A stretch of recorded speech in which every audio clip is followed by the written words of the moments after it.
Captain Jake Morrison stood on the bridge of the Terra Nova, watching the stars drift past the main window. The ship was 3 days out from Earth, heading toward the Kepler system for another routine diplomatic mission. Jake had done hundreds of these trips. Meet with alien governments, talk about trade deals, solve small problems between different species. It was peaceful work, and Jake liked it that way.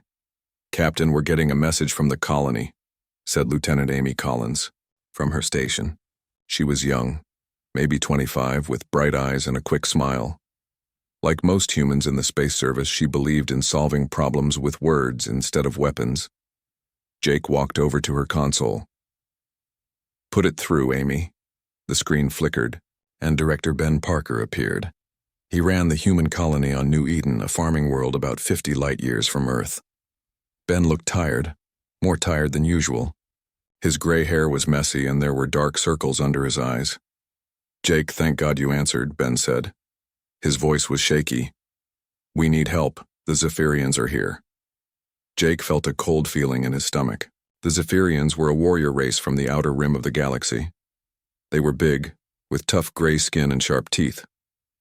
Most species were afraid of them, but humans had always managed to stay on their good side through careful diplomacy. "What do they want, Ben?" Jake asked. "They want us gone," Ben replied.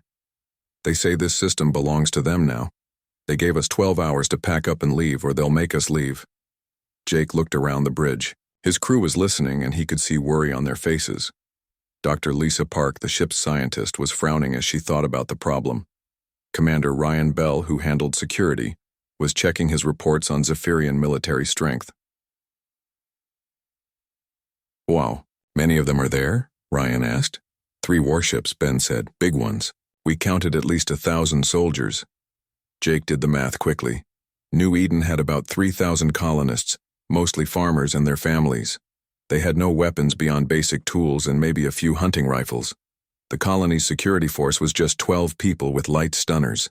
"We're coming, Ben," Jake said. "Hold tight. Don't do anything to make them angry." Ben nodded and signed off. Jake turned to his crew. "Amy, send a message to Earth Command. Tell them what's happening.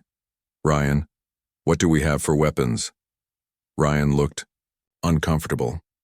"Standard defensive systems only, Captain. This is a diplomatic ship. We have shields and some basic energy weapons, but nothing that could fight 3 Zephyrian warships." "What about calling for help?" asked Dr. Park. "The nearest Federation fleet is 6 days away," Jake said. "Too far." Jake stared out at the stars, again. In his 40 years of life, 30 of them in space, he had never faced a situation like this. Humans were known throughout the galaxy as the peacemakers. They built things, healed people, and solved problems with smart thinking and careful words. They didn't fight wars. But as Jake thought about the families on New Eden, something strange happened. A feeling he had never experienced before started growing in his chest. It wasn't fear, exactly. It was something else. Something that made him want to bare his teeth and growl. "Captain?" Amy asked. "What are your orders?" Jake blinked. The feeling faded, but it didn't go away completely. It sat in the back of his mind like a sleeping animal. "Set course for New Eden, maximum speed." The Terra Nova changed direction, its engines pushing them toward the colony as fast as possible. But Jake knew they would arrive too late. The Zephyrians had given the colonists 12 hours. It would take the Terra Nova 16 hours to get there. Jake went to his private office and called Earth Command. General Alex Carter appeared on his screen. Carter was an older man, maybe 60, with white hair and sharp blue eyes. He had been in charge of Earth's defenses for 20 years, though those defenses hadn't been used for anything except rescue missions and natural disasters. "I heard about New Eden," Carter said before Jake could speak. "It's a bad situation." "What can we do?" Jake asked. Carter was quiet for a long moment. "Officially, nothing. The Zephyrians haven't broken any Federation laws. They're claiming the system was never properly registered to humans." "That's not true. I know. But proving it will take months, maybe years. The colonists don't have that kind of time." Jake felt that strange feeling again, stronger this time, So we just let them die? Jake, I know how you feel. But what can we do? We're not warriors. We don't have the weapons or the training to fight the Zephyrians. If we try, we'll just get more people killed. After the call ended, Jake sat alone, in his office. He thought about his grandfather, who had told him stories about the old days when humans fought wars on Earth. His grandfather had been a soldier once, before humanity joined the galaxy and gave up violence. The old man had said strange things sometimes about how humans were different from other species in ways they had forgotten. Jake had never understood what his grandfather meant. Now, sitting in the dark with that angry feeling growing inside, he was starting to wonder. Dr. Lisa Park knocked on his door. "Captain, I've been looking at some old files. I think you should see this." She came in and showed him her tablet. On the screen were genetic charts and brain scans. "I was curious about human evolution," she said. "Look at this. Our brains have parts that other species don't have. And our muscle structure is different too. We're built like..." She paused. "Like predators." Jake studied the charts.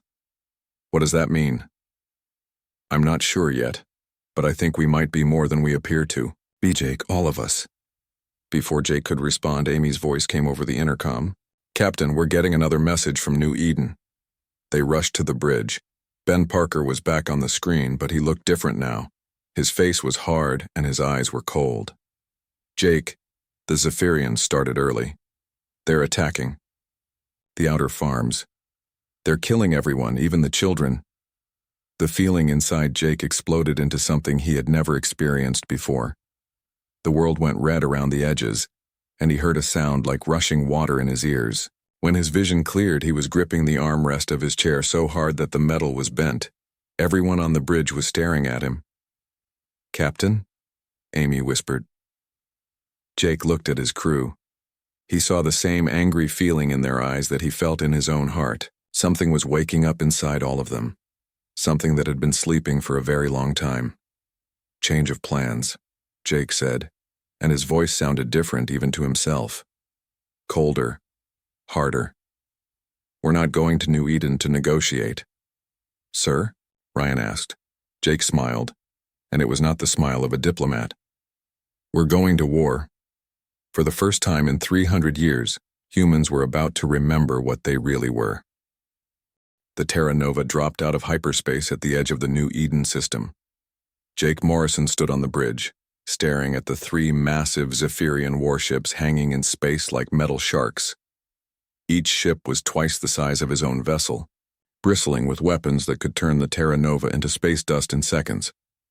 But Jake wasn't afraid.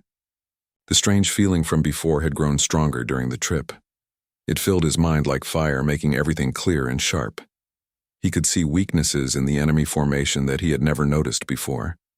He knew exactly how to attack them. "Captain," Amy Collins said from her station, "we're receiving a transmission from the lead Zephyrian ship." "Put it on screen."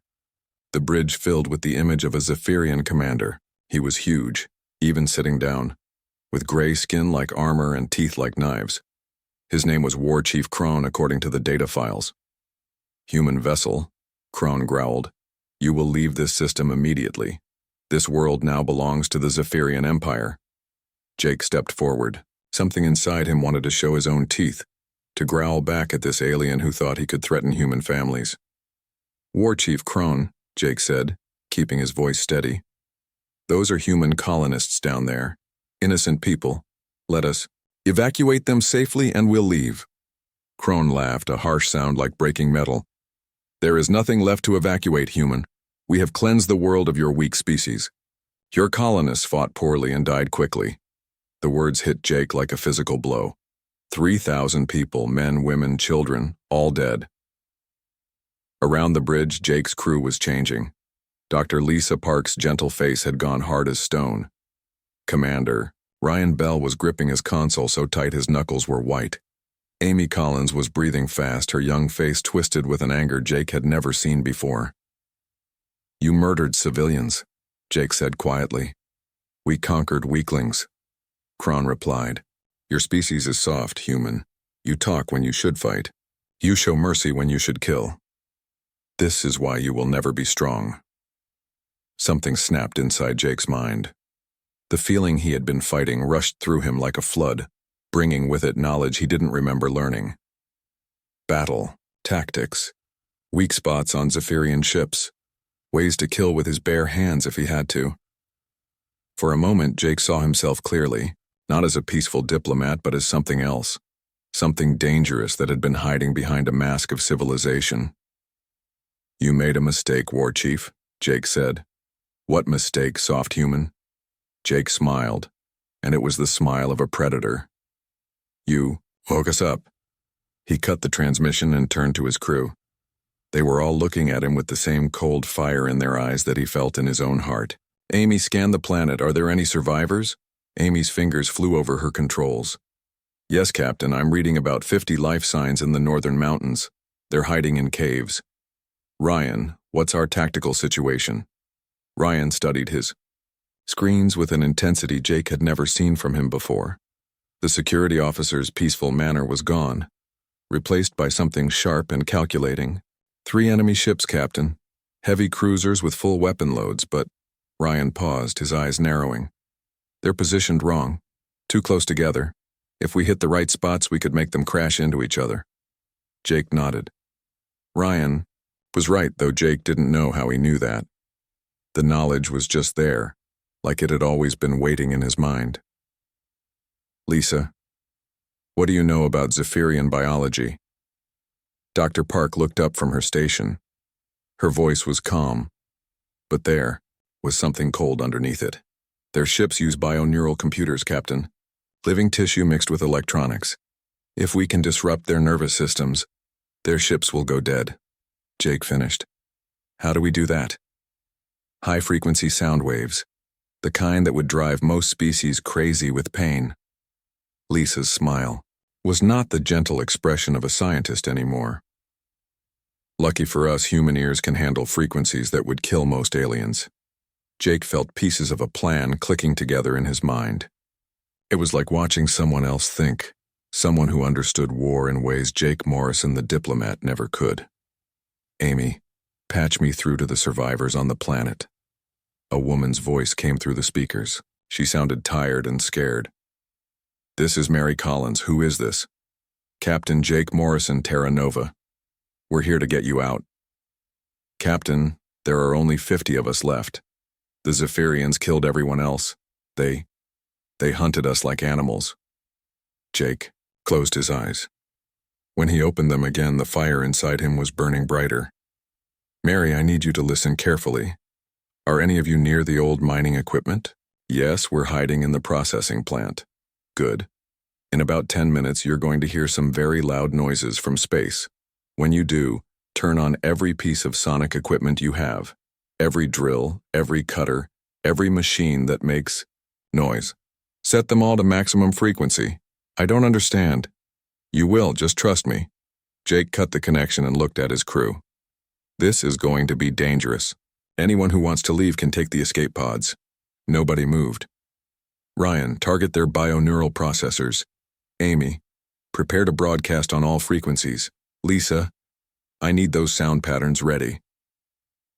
As his crew worked, Jake felt something else stirring in his mind. Memories that weren't his own. Images of ancient battles fought by humans who had never seen the stars. Warriors who had conquered an entire world not with superior technology, but with superior cunning and the will to do whatever it took to win. The first human had looked at a saber-toothed tiger and decided to kill it with a sharp stick. Humans had fought wars against impossible odds and won through sheer stubborn refusal to give up. They had turned every disadvantage into a weapon and every weakness into strength. Somehow Jake knew all of this, as if he had lived it himself. Ready, Captain, Ryan reported. Jake settled into his command chair. Begin attack. The Terra Nova dove toward the Zephyrian ships like a hawk falling on prey. Jake's hands moved over the controls without conscious thought, guiding his ship through patterns of evasion that should have been impossible to know. The enemy ships fired, their weapons lighting up space with deadly energy. But Jake was already somewhere else, dancing between the blasts like he had done this 1,000 times before. Now, Amy. High-frequency sound flooded from the Terra Nova's communication array. Down on the planet, the mining equipment added its voice to the chorus. The combined noise hit the Zephyrian ships like a physical force. The bioneural computers screamed and died. The massive warships went dark, their weapons falling silent, their engines cutting out. "Lisa, are they dead?" Jake asked. "No, Captain. Just unconscious. The sound knocked out their nervous systems, but they'll recover in a few hours." Jake nodded. That was good. He didn't want to kill them if he didn't have to. But as he looked at the helpless enemy ships, part of him whispered that leaving them alive was a mistake his ancestors would never have made. "Amy, open a channel to Earth Command." General Carter appeared on the screen, his face shocked. "Jake, what happened? Our sensors show the Zephyrian ships are disabled." "We stopped them, General. The colonists are safe." "How? Our report said those ships were impossible to defeat with diplomatic vessels." Jake looked at his crew. They were all watching him with the same expression. They had felt it too. The awakening. The moment when something sleeping inside them had opened its eyes. "I think, General, that we're not as peaceful as we thought we were." After the connection ended, Jake sat quietly on his bridge. The strange fire inside him was settling down, but it wasn't going away. It was just waiting. Dr. Lisa Park came to stand beside him. "Captain, I've been thinking about what happened, how we knew what to do, how we could fight like that when none of us are soldiers." "What do you think it means?" "I think," Lisa said slowly, "that we never stopped being what we always were. We just forgot for a while." Jake nodded. Down on New Eden, they were rescuing the survivors. Soon they would head back to Earth with news of what had happened. The galaxy would learn that humans could fight after all. But Jake had a feeling this was just the beginning. The Zephyrians had kicked down a door that had been locked for centuries.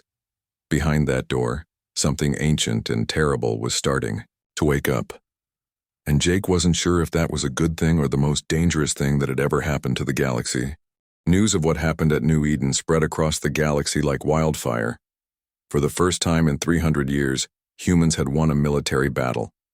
The peaceful species that everyone thought they knew had defeated 3 Zephyrian warships without losing a single person. On Earth, General Alex Carter sat in his office reading reports that made no sense. The Terra Nova was a diplomatic ship with basic weapons. It should have been destroyed in seconds. Instead, Captain Morrison had used tactics that military experts were calling impossible. Carter pulled up old files, archives that hadn't been opened in centuries. Records from before humanity joined the galaxy, when they still fought wars on their home planet. As he read, a cold understanding crept up his spine. Humans had once been very, very good at killing things. Meanwhile, War Chief Kron was not taking his defeat well. His pride was wounded, and his superiors were demanding answers.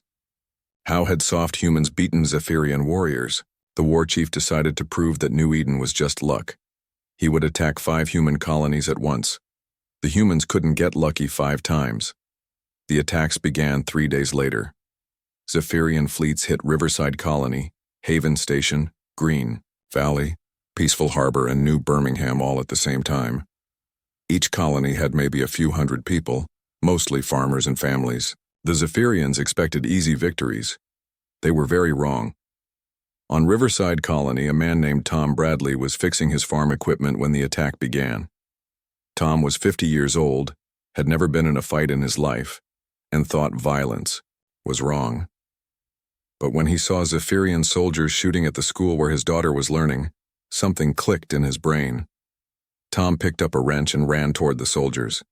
He moved like he had trained for this moment his whole life. Even though he had never trained for anything more dangerous than changing engine oil, the wrench became a weapon in his hands, and the first Zephyrian warrior he met died before he understood what was happening. More colonists joined Tom. A teacher named Jane Morris used a garden hose to blind enemy soldiers, then hit them with a shovel. An old man called Pete Wilson, who could barely walk without his cane, somehow moved like a young fighter and took down 3 Zephyrians with his bare hands. The colonists had no military training. but they fought like they had been, doing it all their lives. They used farm tools as weapons and turned their peaceful settlement into a deadly maze of traps and ambushes. At Haven Station, Commander Ryan Bell was visiting his sister when the attack started. Ryan had felt the change at New Eden, but he thought it was just stress from the battle. Now as Zephyrian dropships landed around the station, he realized the truth. The peaceful man who had served on diplomatic missions was gone. In his place was something that understood war like breathing.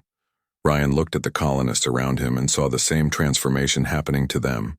Their faces were getting harder, their eyes colder. "Listen to me," Ryan told them. "You all know how to fight. You just forgot. But the knowledge is still there, waiting. Trust your instincts." A woman named Carol Hayes stepped forward. She was a nurse who had never hurt anyone in her life. "I don't know how to fight," she said. "Yes, you do," Ryan replied. "Close your eyes. Think about protecting your family. What would you do?" Carol closed her eyes. When she opened them, they were different. Dangerous. "I'd kill anyone who tried to hurt them." "How?" Carol looked around and picked up a metal rod from some construction work. She tested its weight and balance like she had done it 1,000 times before. "However, I had to." The battle for Haven Station lasted 6 hours. When it was over, 200 Zephyrian soldiers were dead or captured. The humans had lost 3 people. Back on Earth, Dr. Lisa Park was working frantically in her laboratory. The blood samples she had taken from the Terra Nova crew were showing impossible results. Their brain activity had changed. New neural pathways were forming, connecting parts of their minds that had been separate before. "General," she called Carter on her communication device. "You need to see this." Carter arrived within the hour. Lisa showed him brain scans from before and after the New Eden battle. "Look at these patterns," she said, pointing to the screens. "The human brain normally uses about 10% of its capacity, but during combat, our people are accessing areas that have been dormant for centuries." "What kind of areas?" "Memory storage, tactical analysis, threat assessment. It's like there's a whole other person inside every human brain, a person who knows how to fight and kill and win." Carter studied the scans. "Are you saying we all have a warrior inside us?" "I'm saying we all are warriors, General. We just covered it up with civilization." But it never went away. The reports from the 5 colony battles confirmed Lisa's theory. Ordinary humans with no military training were fighting like professional soldiers. They were using tactics they had never learned, weapons they had never practiced with, and strategies that military academies would call genius. On Green Valley, a group of schoolchildren had defeated adult Zephyrian warriors using nothing but rocks and slingshots. The children moved in formation like they had been trained by expert commanders. At Peaceful Harbor, the colonists had built traps and defensive positions that military engineers said were perfect examples of advanced fortification. None of the Ibu colonists were engineers. New Birmingham's defenders had used psychological warfare, making sounds and using light patterns that drove the attacking Zephyrians into panic. How did farmers know how to break enemy morale? Captain Jake Morrison received orders to investigate the colony battles. As the Terra Nova traveled from system to system, Jake interviewed survivors and studied battle sites. What he found disturbed him. The humans weren't just winning, they were enjoying it. At Haven Station, Jake spoke with Carol Hayes, the nurse who had become a warrior. She was back to her gentle manner, but Jake could see the change in her eyes. "How did you know what to do?" Jake asked. Carol thought for a moment. "It was like remembering a dream. Like I had always known, but I had to remember to remember." "Do you regret it? The killing?" Carol looked at her hands. "I should, but I don't. When I was fighting, I felt complete, like I was finally being who I really am." Jake talked to dozens of colonists and heard the same story over and over. The moment combat began, they stopped being peaceful farmers and teachers and became something else. Something that understood violence in ways they had never been taught. Dr. Lisa Park joined Jake on the Terra Nova to study the phenomenon firsthand. As they traveled, she made more discoveries. Jake, look at this, she said, showing him genetic analysis results. Human DNA contains information patterns that match no other known species. We're not just evolved from predators, we're evolved from the most successful predators our planet ever produced. What does that mean? It means every human carries the genetic memory of every human who came before them. Every warrior, every hunter, every survivor who lived long enough to have children.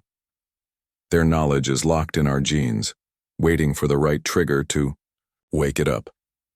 And the Zephyrians provided that trigger. Exactly. By threatening us, they activated defense mechanisms that have been sleeping for 300 years. Jake thought about his grandfather's old stories, about humans who had conquered a planet full of dangerous animals and hostile environments, about warriors who never gave up, never surrendered, and never stopped fighting until they won. Lisa, are we still human? She looked at him with eyes that held both gentleness and something much more dangerous. We're more human than we've been in centuries, Jake. This is who we really are. The peaceful part was just pretending. As they traveled back toward Earth, more reports came in. The Zephyrians were retreating from human space, but it was too late. Other alien species had noticed what was happening. The galaxy was starting to understand that humanity was not what it appeared to be. Some species were afraid. Others were curious. A few were angry that humans had been hiding their true nature for so long. But Jake knew the real awakening was just beginning. The colonists were going back to their farms and schools, but they were different now. They remembered what it felt like to be dangerous. And somewhere in the back of their minds, the warrior was still awake, still watching, still ready. The temple door had opened just a crack, and something ancient was looking out at the galaxy with hungry eyes. Jake wondered if it would ever go back to sleep. On Earth, General Carter was reading military histories and making plans. The galaxy had seen what humans could do when they were surprised and desperate. Soon they would see what humans could do when they were prepared and angry. And that, Carter thought as he studied battle plans that seemed to right themselves, was going to change everything. War Chief Kron stood before the High Council of the Zephyrian Empire, trying to explain how his mighty fleet had been defeated by farmers and shopkeepers.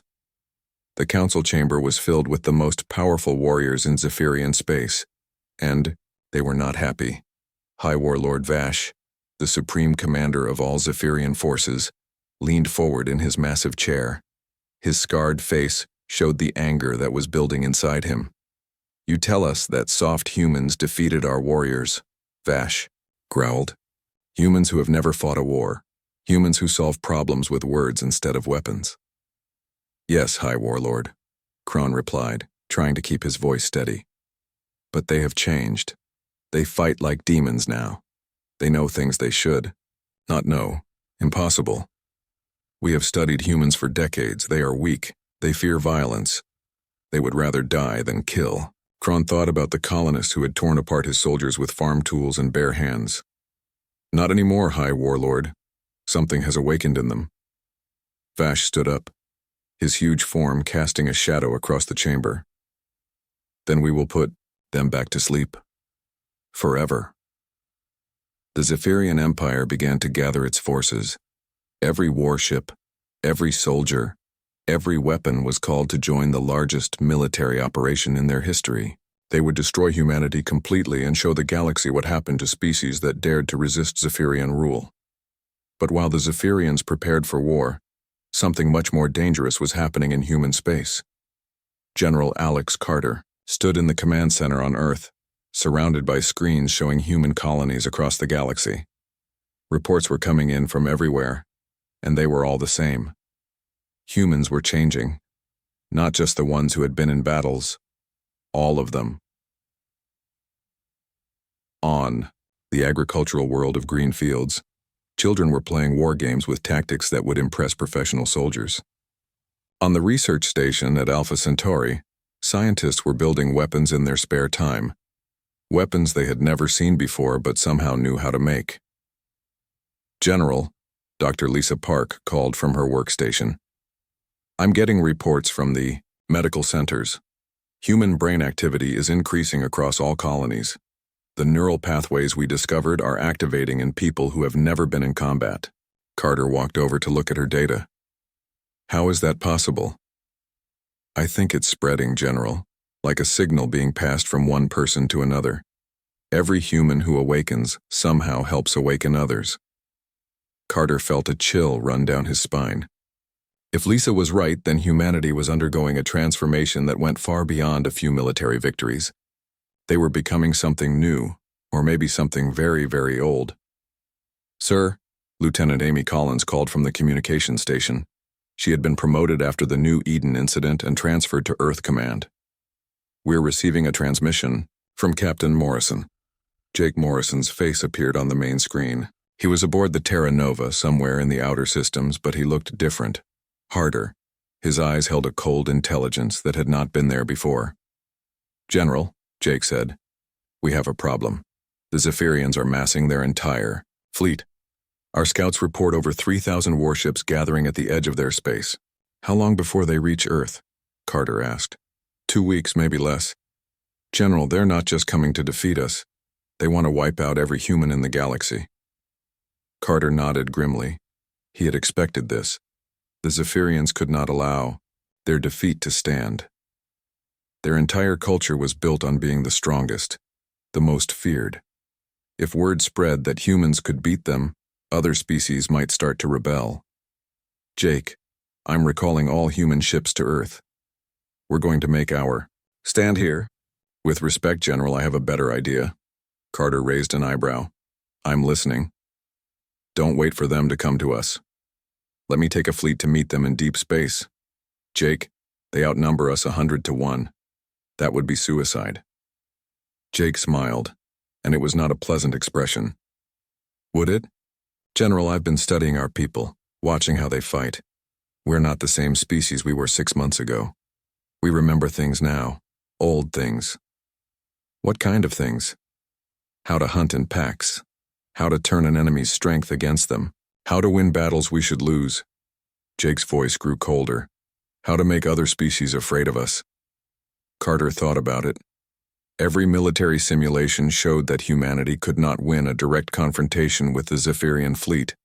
But every simulation had also shown that humans could not win any of the battles they had already won. What do you need? Carter asked. Every ship we have, every human who can fight. And General, trust me to do what needs to be done. Within days, the largest human fleet in history was assembled. 300 ships, from massive exploration vessels to tiny scout craft. It should have been hopeless against 3,000 Zephyrian warships, but the humans who crewed those ships were not the same people who had joined the space service to explore and make peace. They were something else now, something that understood war like breathing. Captain Jake Morrison stood on the bridge of the Terra Nova, now the flagship of the human fleet. Around him, his crew worked with deadly efficiency. Dr. Lisa Park had transformed her medical bay into a tactical analysis center. Commander Ryan Bell had become a master of space combat, coordinating attacks with an expertise he had never learned. The two fleets met in the empty space between star systems. The Zephyrian force was massive, a wall of metal and weapons that stretched across space like a dark ocean. The human fleet looked tiny in comparison. High Warlord Vash opened communications, his huge face filling the screens of every human ship. Humans, he growled, you have caused enough trouble. Surrender now and we will make your deaths quick. Jake Morrison stepped forward to reply, but the voice that came from his mouth was not quite his own. It was older, colder, and filled with the accumulated rage of every human who had ever been threatened. Zephyrian, Jake said, you made a mistake. You thought we were prey. But we're not prey, we never were. We're predators who decided to be civilized. You've reminded us why that was a bad idea. Vash laughed. You talk big for someone who is about to die. Look at your pathetic fleet. You are outnumbered and outgunned. What can you possibly do against us? Jake's smile was the smile of a wolf looking at sheep. We can show you why humans conquered an entire planet full of things that wanted to eat us. The battle that followed was not like any space combat in recorded history. The humans did not fight like a fleet. They fought like a pack of hunters, each ship knowing exactly where to be and when to be there without any communication between them. The Zephyrian ships were bigger and stronger, but they fought like individuals. Each captain tried to prove his own courage and skill. The humans fought as one mind with 300 bodies turning the enemy's pride against them. Jake Morrison's ship dove through the center of the Zephyrian formation, drawing fire from dozens of warships. But where those ships expected to find an easy target, they found a trap. Human vessels appeared from every direction, striking at weak points with surgical precision. Dr. Lisa Park had analyzed Zephyrian ship designs and found their weaknesses. Commander Ryan Bell had planned attack patterns that used those weaknesses like weapons, and Jake Morrison led the assault with instincts that came from somewhere deeper than training. The battle lasted 8 hours. When it was over, half the Zephyrian fleet was destroyed or disabled.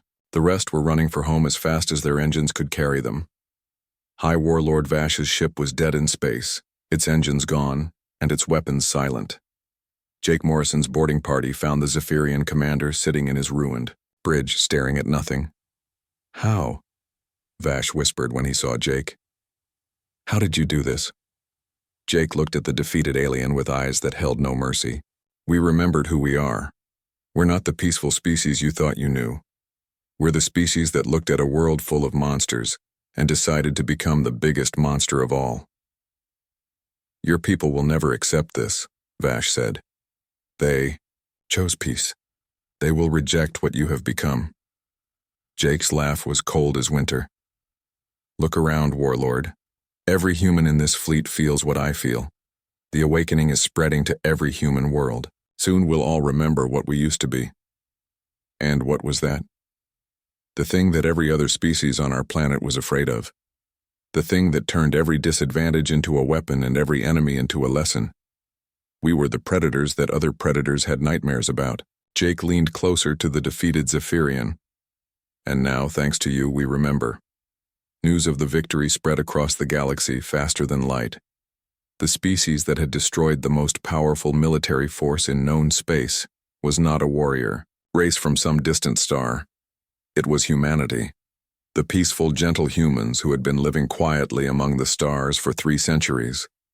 But as reports came in from human colonies across the galaxy, it became clear that something unprecedented was happening. Every human settlement was reporting the same thing. Their people were changing, awakening, remembering things they had never learned. The temple door had not just opened, it had been torn from its hinges. And what was emerging was not the peaceful species the galaxy thought it knew, but something far older and infinitely more dangerous. Something that had been sleeping in human DNA for 300 years, dreaming of war and waiting for someone to be foolish enough to wake it up. The Zephyrians had wanted to pia. 6 months after the Great Battle, the galaxy was a very different place. The Zephyrian Empire had surrendered completely, their surviving ships limping back to their home worlds with news that would change everything. The most feared warrior, race in known space, had been crushed by farmers and teachers who remembered how to fight. Captain Jake Morrison sat in his office aboard the Terra Nova, reading reports from across human space. Every colony, every station, every human settlement was reporting the same thing. Their people had changed.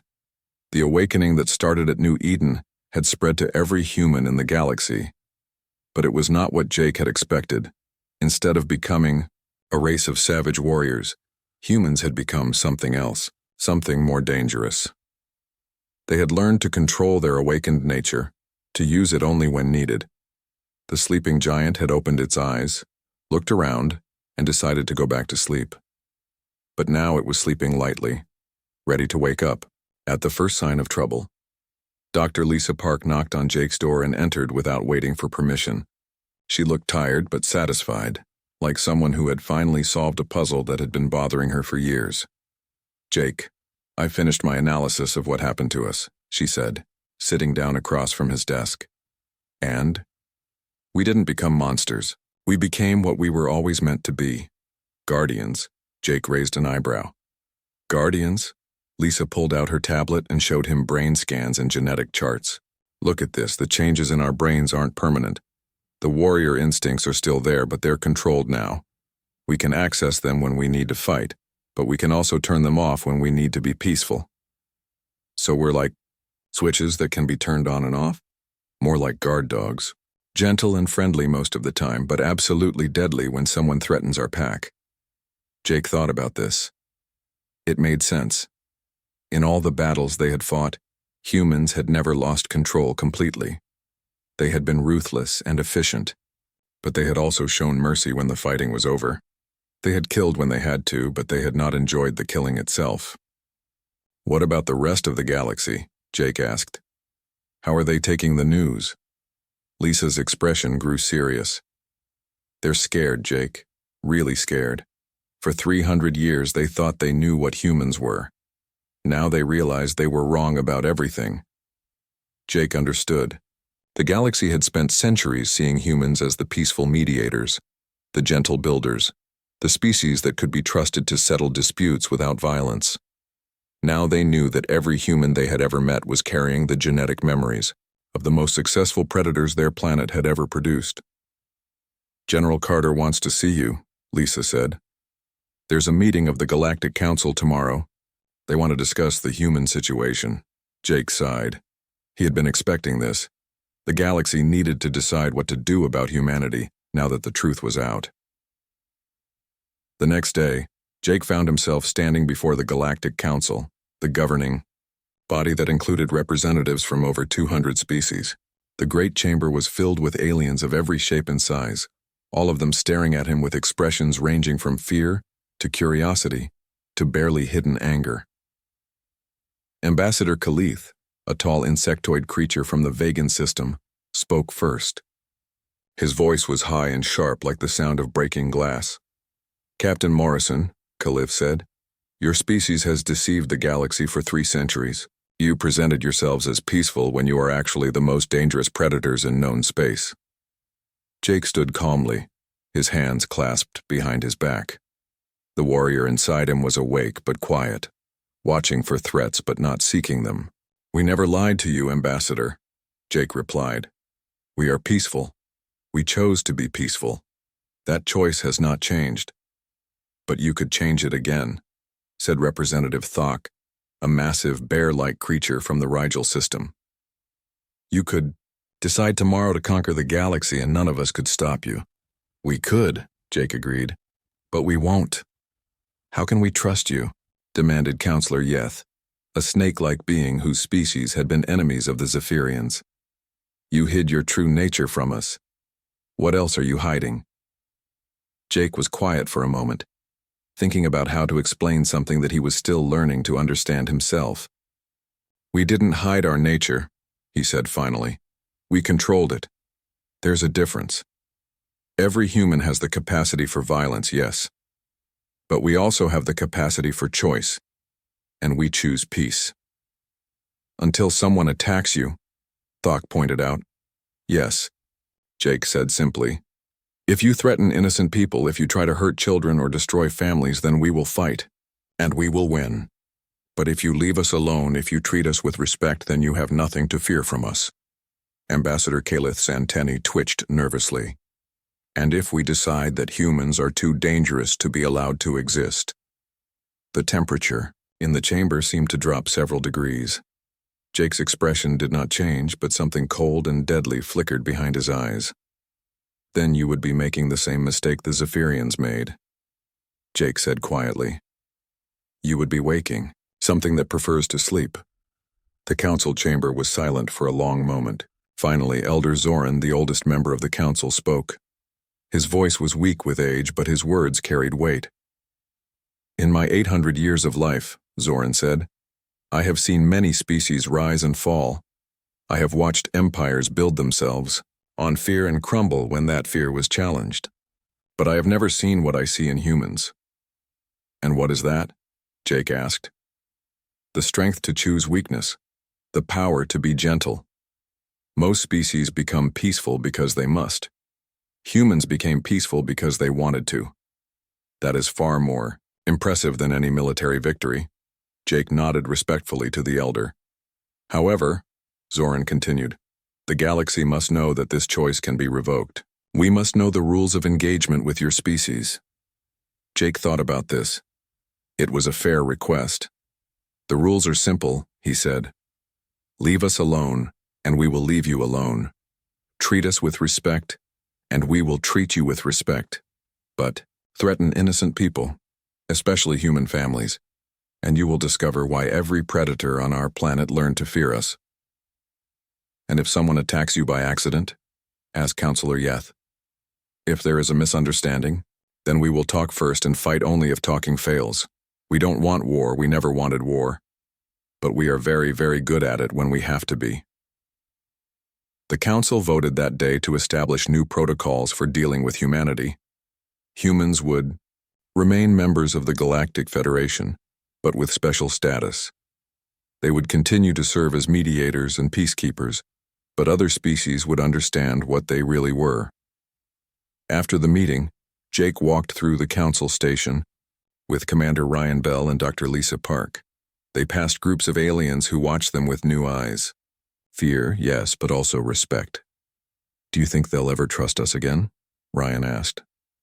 "I don't think they ever really trusted us before," Lisa replied. "They just thought we were harmless. Now they know we're not harmless. But they also know we choose not to be harmful. That's better than trust. That's respect." Jake nodded. "Besides, trust has to be earned. We'll earn it." As they walked, Jake thought about the future. Humanity had revealed its true nature to the galaxy, but that nature was more complex than anyone had imagined. They were predators, yes, but they were predators who had chosen to be gardeners. They were warriors who preferred to build rather than destroy.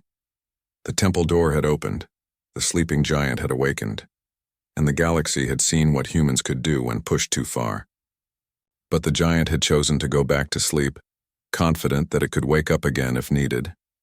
Years passed. The galaxy settled into a new normal. Humans continued to serve as peacekeepers and mediators, but now everyone understood the strength behind their gentle words. When humans said please, other species listened, because they knew what or else meant. The Zephyrian Empire rebuilt itself as a peaceful trading confederation. They had learned the hard way that some species should not be challenged. Other, aggressive races looked at what had happened to the Zephyrians and decided that conquest was not worth the risk. Jake Morrison eventually retired from active service and became an ambassador. He spent his days solving disputes between alien species who respected human judgment because they understood human strength. Dr. Lisa Park continued studying the human transformation and wrote books about the balance between power and restraint. Her work became required reading in xenobiology departments across the galaxy. Commander Ryan Bell founded the Human Defense Corps, an organization dedicated to protecting innocent people of all species. Their motto was simple: "We guard the guardians." And General Alex Carter wrote the Human Military Doctrine, a document that was studied by military leaders throughout the galaxy. Its first line read, "We are gardeners who remember how to be wolves." The galaxy learned to live with humanity's dual nature. They understood that humans were dangerous, but they also understood that humans chose not to be. And that choice, made every day by millions of humans across thousands of worlds, was what made them the most trusted peacekeepers in galactic history. The temple door was closed again, but never locked. Inside, the war god slept peacefully, dreaming of gardens and families and the simple pleasure of building things instead of breaking them. But if someone was foolish enough to kick down that door again, the galaxy